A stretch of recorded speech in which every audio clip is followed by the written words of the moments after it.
Alana, it is great to be here with you. Thank you for coming. Thanks for having me. So I want to talk first about your founding story. Tell me about how you founded your company. Yeah, so I think I always knew I loved startups, and because of that, I wanted to be an investor someday because you can help people start companies and not just do it once, but help many different people.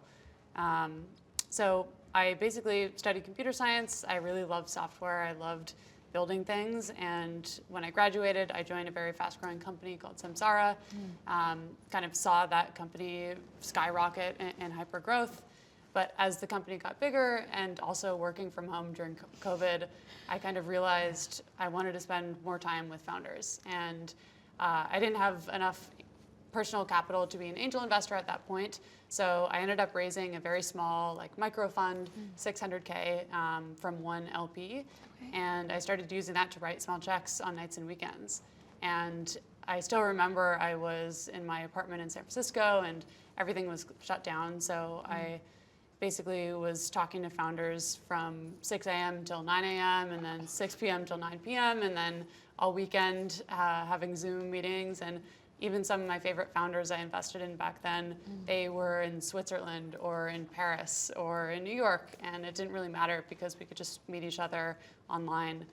And as soon as I started not only investing, but starting Basecase and realizing that it was the entrepreneurial aspect of figuring out how I'm going to get in front of people, because I didn't have a background as an investor. I didn't have any firm name on the wall to show, right. Here's why you should take a meeting with me.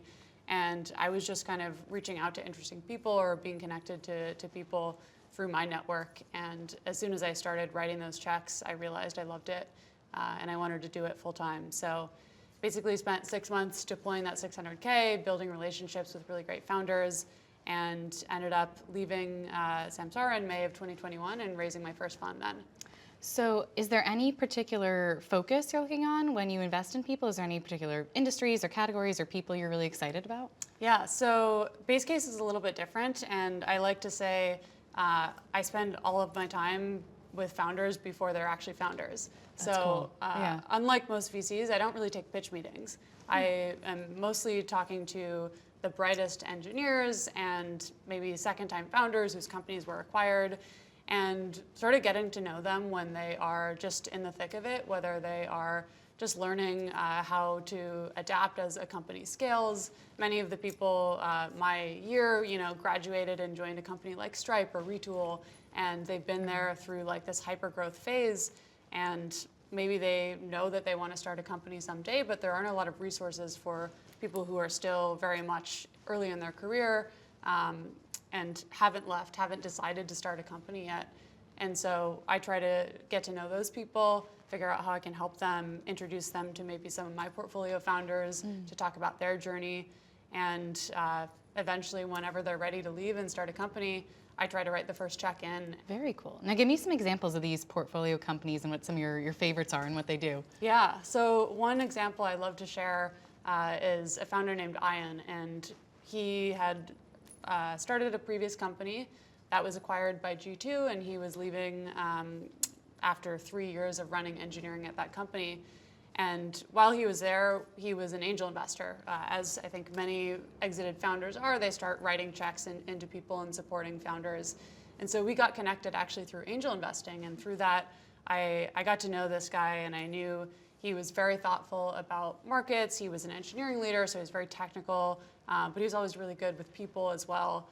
And after sort of 3 years of getting to know him in that context, he called me one day and he said, this last week was my last week at G2, and I'm going to leave, and I think I want to start something new. And I said, I want to back you. And he didn't know what he wanted to do yet, and I just knew from my relationship with him that he was going to build something and he was going to do it big, because he had sold his previous company, didn't obviously IPO that company, and he really wanted to build something massive. So I invested, and then we went and talked to a bunch of customers, tried to figure out where in this sort of market he wanted to build, and eventually he landed on the idea, the co-founder, and raised a bigger seed. And that was one of my favorite experiences of seeing someone that I invested in from truly the negative one, there was, no idea, just a human and someone that I had a lot of conviction in,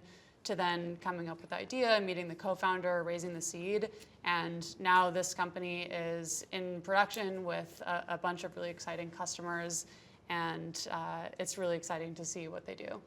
Now, back to you and your fundraising journey. How did you go from the 600,000 you were talking about earlier to where you are now, and talk about where you are now? Yeah, so I was very lucky to have a great mentor and a great first investor in that 600K. So Alana Goyal, he's another very successful solo GP and angel investor himself.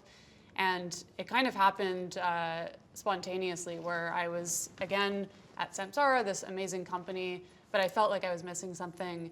And I called him and I said, hey, I'm thinking about maybe transitioning to investing. I had interned at Greylock, another really great firm in the past, and done Sequoia's Scout program and General Catalyst Fund for students, which is called Rough Draft.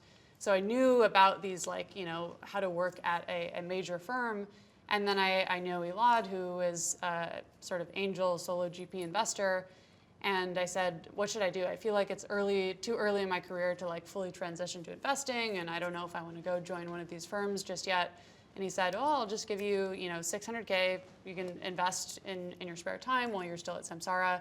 And I think just having that sort of belief in me of, hey, just do this and get started with it was what I really needed to actually start writing those checks. And again, once I was in the thick of it and building relationships with founders, I realized this is what I want to do. I think I'm someone who, once I jump into something, it's very hard for me to do anything half-assed. So ended up just realizing this is what I want to do full time.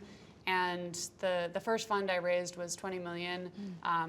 It was anchored by Elad, and was really lucky to have all of those firms that I just mentioned invest as well, and then a bunch of operators, founders, investors. So, the founder of Dropbox, Confluent, Airtable, Affirm. And the best part about working with these people is they know how to build businesses, and they have really great networks. So I really love sort of getting their take when I'm talking to an entrepreneur and saying, can I introduce you to this founder? And they always have really great advice and are able to help me sort of 10 or 100x my network, because I'm just one person as a solo GP, and being able to leverage their experiences and their networks is really helpful. Now, something you said that was super interesting and kind of unheard of in the VC community is that you say you don't take pitch meetings, which is so interesting. So what is it about, is it a quality? Is it a type of industry that makes you want to invest in someone and think there's magic here? Yeah. I really think it's quality. And I will say, I broadly invest in B2B software, so it's not like I'm meeting consumer founders or crypto founders, but broadly within the realm of B2B software, I'm not sort of fishing for great ideas, or I don't take a very thesis-driven approach to investing, but I'm looking for qualities. So grit is a huge one. That's why I really love investing in second-time founders. And specifically, sometimes it's people whose first company was not a success. They maybe were acqui-hired, or the company didn't end up working, but some of the best companies actually are built by second-time founders who come back with a chip on their shoulder, and they're ready to go and do something, and they've learned from their previous experience. So I love meeting people like that. I also love people who are obsessed with building. I'm an engineer myself. I still spend a lot of time building. And some of my favorite companies actually are where I met the founder because I was building something using their software. And I got to know them, and maybe had a bug that I saw, or was giving them some feedback on the product. A couple of my favorite companies, one of them is Supabase, which is a really popular database. The other is Resend, which is a open source API for emails. Ooh. And so I've built different products, like email products, and using these products, I was able to meet the founder and say, hey, this is really cool. Have you thought about this or that? And seeing the just response of founders when someone's using their product and they're really eager for feedback, that's something that I also really love. I love that. Is there anything that's like, this is an immediate turnoff for me? There's no way I'm going to invest in this. I think I'm lucky because as a solo GP, I like to say I really have the privilege of investing in founders that I actually want to spend time with, and that's why I think I'm really good at what I do, is that I spend lots of time with my founders because they're just like fun. They're my friends. Some of them, were at my wedding. They're people that I've built really deep relationships with, and I say I'm always sort of available. I want to be with them 24/7 and help them however I can. So if someone has an attitude that maybe I don't get along with, like I don't have to really invest in those founders. And I would say, yeah, I more look for the positives in people than the negatives, but I get really excited when I just hop on a call or meet someone in person and I'm like, I just need to spend more time with this person. That's awesome. It's always good to have that balance too, just for your mental health. So what's it been like as a woman to navigate in this ridiculously male-dominated VC industry? Have you faced any big challenges? Yeah, I think, so when I was raising my first fund, the first fund I raised was a $20 million fund. And as I said, I started raising it and was anchored by Alana Goyal and then had a bunch of other investors come right away. And I still remember about a week into that, I looked at my Airtable tracking of the investors and there was probably one woman.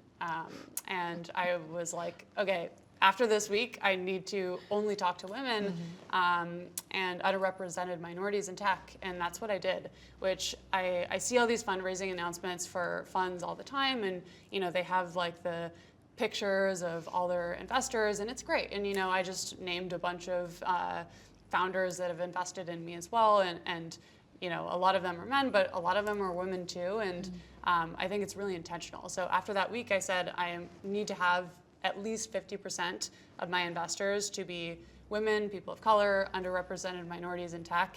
And I lowered the minimum check size. Historically, funds have sort of a crazy minimum, like $250K to invest. Lowered that to $5K was the lowest check. And because of that, I actually started to talk to so many more interesting people that typically wouldn't invest in funds. And these are, early career product managers, engineers at startups, who haven't really invested in funds like this before, again, because of the minimum. But what I found is those are the most helpful investors. Like I'll send my investor update every month and I'll get sort of this woman who is a early career product manager responding and say, yes, I will introduce you to this person at my company for this event that you're hosting. Or one of my favorite examples, I'm really lucky to have Fiji, who's the CEO of Instacart, and she's phenomenal. I'll send an update and say I'm hosting a dinner for AI leaders. 5 minutes later, whether it's on a weekend at 6 a.m. or a Monday night at 7 p.m., she'll respond within 5 minutes and say, adding in JJ, who's our chief architect, who would love to join your dinner. So without a doubt, the women and the people that I typically don't think would have made it into the fund if I had stuck with sort of the typical norm of $250K minimum are the people who are most helpful to me. So that's really something I've tried to carry with me. So I raised my next fund, which was 20 million, the same sort of investors. And then now I'm closing my next fund, which is 50. And now I've transitioned to institutional capital. So I think the thing that I've tried to figure out with institutional investors is, yes, I love having women who are leading those investments for their firms, but also where is that money going at the end of the day? Right. And it's been really interesting to find institutional partners who have really great missions and are working on some amazing things. That's what I was going to ask about next is what's the future for you look like? What's 2024 have for you on the horizon? Yeah, so I am very excited that I think venture is a game of just compounding network. And if I think back to what makes me successful today, it's all of the relationships that I built over the last 10 years, even going back to college and before that. So what I'm really excited for is the relationships and the people that I've been spending time with, again, who are not yet starting companies this year, next year, the year after, whether it's 6 months or 6 years from now, those people, whenever they start companies, I'm hoping that I'm the first call, and I'm hoping that I can be even the first person who believes in them, and maybe even gives them the confidence to take a step forward and say, okay, I'm actually going to start a company now. Yeah. So I think the future of Basecase is really creating a space, again, for that -1 to 0 of being able to find people and help them figure out what it is they want to do next, connecting them with co-founders, getting validation from customers on the idea that they have and the market, and then helping them hire engineers and go build. That's awesome. If you could give yourself one piece of advice the day before you started your company, what would you tell yourself that you wish you had known that you know now? I would say lean into what makes you you and forget about what people traditionally do in this role. And that's something that's probably taken, I raised that first 600K almost exactly 3 years ago. It was like October 13th was when that fund was was actually incorporated. And I think when I first started, I looked at all the other investors and I said, okay, they take pitch meetings. A typical investor is meeting companies that are actively raising. They are looking at decks and they're asking really smart questions. Right. And there are a lot of great investors that do that. And I thought that that's what I had to do. And it really took me like a couple years to realize actually what I'm really good at, which not a lot of other people are good at, is just finding great people and building relationships and seeing things in people before anyone else does. And so what I sort of realized over the last 2 years is like, whenever I do that, it ends up being a really successful company. Yeah. Whereas when I follow the typical, investor path of meeting a company that's raising, looking at their pitch deck, meeting them for a pitch meeting, those aren't as successful for me. And so I think the advice that I give to other people now is like, think about like what are you actually really good at, and usually it should be the same. What do you love doing? And for me, it's just getting to know people and seeing them grow over time. And there's nothing that I love more than some of the founders that I've invested in. They're people that I met in college, and they're those people that I met, and then a year later, I visited them when they were interning at Facebook for lunch, and then a couple years later, I saw that they moved to another company like Stripe or Retool. And then when I figure out they're working on something and they say, hey, can I get your advice on this? I actually have so many different touch points of them over time, and seeing that trajectory in different people's careers is really exciting for me. And I think I like to be there and just a friend, whether you're starting a company or not. And usually I think that pays off for me. So that's one thing that I really enjoy doing. So you were saying how a lot of the people who you invest in are friends, people who've been to your wedding. How do you separate the personal and the professional there? And do you have any boundaries or rules you live by? I think one of the things that I love about sort of Basecase and being a solo GP is I can play different hats at different times in a company's journey. So for example, when I invest in a founder who I'm writing the first check-in, oftentimes I'm the only check-in. So I'm kind of the only person for them, and I need to be a support system, but I also need to keep them accountable. And so that might look like, you're coming over to dinner at my house on a Friday, and then the Saturday morning we were having a working session about going and talking to customers. But as companies scale and more investors join the cap table, I really love to see how that relationship can change, and maybe that means that I'm more helping out with intros to engineers, to different candidates, to customers, and when someone comes in and joins the board, I never take board seats, so I don't feel like I have to sort of take control of the founder's vision in any way. But I think in any relationship I have in life, whether it's my amazing parents, my husband, who is also a founder, I think honesty is super important. And I think having that friendly relationship with founders actually helps me be more honest. And oftentimes I find myself saying things and giving feedback that no investors would give because they don't actually care that much. Right. Investing is sort of a game of portfolio, right? And you have maybe one or two companies in a portfolio that end up working out. And for that reason, it can be, if a company isn't working, then maybe it's not worth saying anything. I think for my approach is, if this is my friend, I want to give them the honest feedback, and I'd rather them hear it from me than to hear it from anyone else. So that's the approach that I take. I think I'm a very straightforward, honest person, and I think having a good, friendly relationship with founders actually helps me do that better. And one last question for you, and this is a lofty one, so you can Okay. take a second. What would you like your legacy to be? I think when people ask me about, goals with Basecase or why I do this, I think part of it is, investing in great companies, and it's one thing to have a really phenomenal track record and to be an investor in, amazing companies like Instacart, which just IPO'd. It's like very exciting and all the investors are really happy. For me, it's not enough just to be an investor in great companies.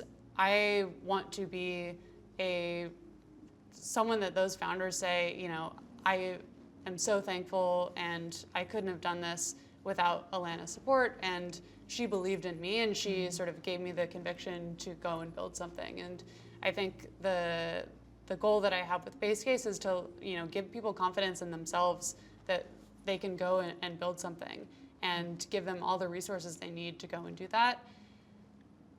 So if I can just inspire people to go build and give them the sort of push to jump off the diving board, I think that's what my goal is. Well, that's a fabulous way to end. So thank you so much, Alana, for being here. I really appreciate it. Thank you.